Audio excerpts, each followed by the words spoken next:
Es esmu Sandis Jurševics, ventspilnieks, mācījies Ventspils valsts pirmajā ģimnāzijā, banku augstskolā, uzņēmējs, finansists, ekonomists. Paralēli savam biznesam ikdienā nodarbojos arī ar labdarību, aktīvi jau neskaitāmas reizes nogādājot Ukrainā humāno palīdzību.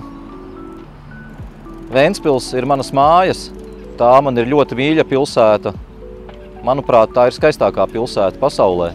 Ar neatkārtojamām pludmalēm, baltajām smiltīm, ar skaistajiem piejūras mežiem. Tik skaistas pludmales un tik skaista jūra, kāda ir Ventspilī, manuprāt, nav nekur citur pasaulē.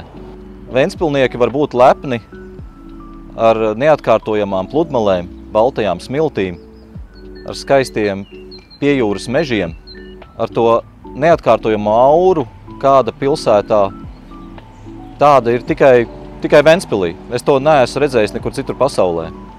Piemēram, man ļoti mīļa vieta ir Ventspils mols, kad nostājies pie bākas, un tu veries jūras plašumā, tu izbaudi to jūras varenību.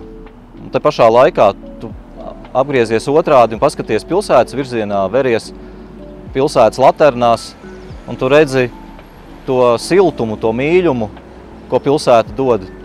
Tu sajūti to, ka tu esi gaidīts šajā pilsētā. Ventspilnieki var būt lepni ar sevi, ar savu būtību, ar to, kas viņi ir, ar savu valodu, ar ventiņu valodu. Un es uzskatu, ka tikai ventspilnieki ir tik unikāli, neatkārtojami, viesmīlīgi. Un ventspilnieki nebaidās vēja, nevairās darba, prot svinēt dzīvi. Tikai tā to prot ventspilnieki.